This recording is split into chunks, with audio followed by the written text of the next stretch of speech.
विपक्षी पार्टियां लगातार ये मांग कर रही थी कि प्रधानमंत्री नरेंद्र मोदी मणिपुर के मुद्दे पर सदन में आकर के जवाब दें और उस पर विस्तृत जानकारी दें। हालांकि प्रधानमंत्री ने सदन के बाहर ये कहा था कि जो भी दोषी हैं मणिपुर के मुद्दे को लेकर के उन तमाम लोगों के खिलाफ सख्त से सख्त कार्रवाई की जाएगी। पर विपक्षी पार्टियों को ये मंजूर नहीं था, इस वजह से उनकी तरफ से अविश्वास प्रस्ताव लाया गया। कांग्रेस सांसद जो गौरव गोगोई हैं वो अविश्वास प्रस्ताव का सबसे पहले उन्होंने 9:20 पर जो लोकसभा सचिवालय है वहां पर लेकर के पहुंचे। बाद में पता चला कि उसको स्वीकार भी कर लिया गया है। आने वाले दिनों में इस अविश्वास प्रस्ताव पर चर्चा भी होगी। पर आपको बता दें कि जिस तरीके से विपक्षी पार्टियां इस पूरे मामले को लेकर के एकजुटता जाहिर कर रही हैं, तो वहीं कई ऐसी पार्टियां हैं जो कि ना तो इंडिया जो कि विपक्षी पार्टियों का गठबंधन है उसके साथ हैं और ना ही एनडीए के साथ हैं।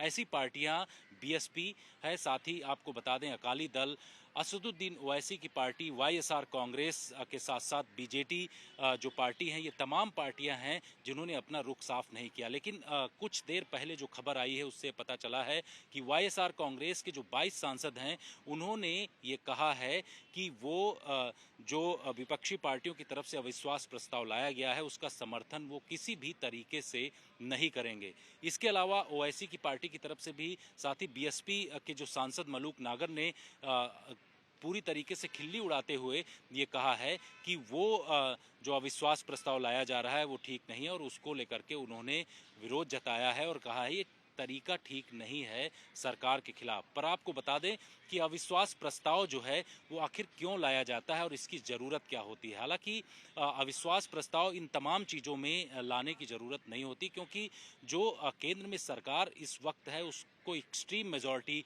मिली हुई है। खुद बीजेपी के 301 सांसद हैं। इसके अलावा अगर एनडीए की बात करें तो 333 सांसद उनके पास इस वक्त मौजूद हैं। किसी भी तरीके से सरकार को खतरा नहीं है। लेकिन जो भी पार्टी या सांसद सदस्य जो विश्वास प्रस्ताव लाते हैं उनको सबसे पहले 10 बजे के पहले उनको नोटिस देना होता है लोकसभा सचिवालय को। उसके बाद इसको लोकसभा स्पीकर की तरफ से स्वीकार किया जाता है और स्वीकार करने के बाद इस पर चर्चा के लिए समय तय किया जाता है। यही प्रक्रिया अपनाई गई विपक्षी पार्टी की तरफ से और आपने देखा कि कांग्रेस पार्टी के जो सांसद गौरव गोगोई हैं वो बाकायदे नोटिस लेकर के पहुंचे थे और उसके बाद इसको स्वीकार किया गया। तो ये एक पूरी प्रक्रिया है। इसमें विपक्षी पार्टियां ये चाहती हैं कि मणिपुर के मुद्दे को लेकर के पूरी चर्चा इस सदन के अंदर होनी चाहिए। प्रधानमंत्री जो सदन के अंदर आकर नहीं बोल रहे हैं वो आकर के बोलेंगे जब अविश्वास प्रस्ताव पर चर्चा होगी, क्योंकि जो एक तरीका होता है जिसमें प्रधानमंत्री को आकर के तमाम मुद्दों पर जानकारी देनी होती है। उसके बाद आपने देखा कि इससे पहले भी एक बार अविश्वास प्रस्ताव सरकार के खिलाफ लाया गया था, लेकिन वो अविश्वास प्रस्ताव औंधे मुंह गिरा था। उसमें किसी भी तरीके से विपक्षी पार्टियों को सफलता नहीं मिली थी। जो बीजेपी के नेता और केंद्र सरकार में मंत्री हैं उनकी तरफ से कहा गया है कि ऐसे पहले भी प्रयास 2019 के पहले विपक्षी पार्टियों ने किया था और उस दौरान विपक्षी पार्टियों को जब 2019 में चुनाव हुए तो उनको सीटें इतनी कम मिली, उससे ये साफ जाहिर होता है कि जनता जो है उनको नकार देगी। और इस बार भी उनकी तरफ से कहा गया कि 2024 में जब चुनाव होंगे तो बीजेपी 350 सीट जीत करके आएगी। इस तरीके का दावा बीजेपी नेता और केंद्र सरकार में मंत्री की तरफ से किया गया।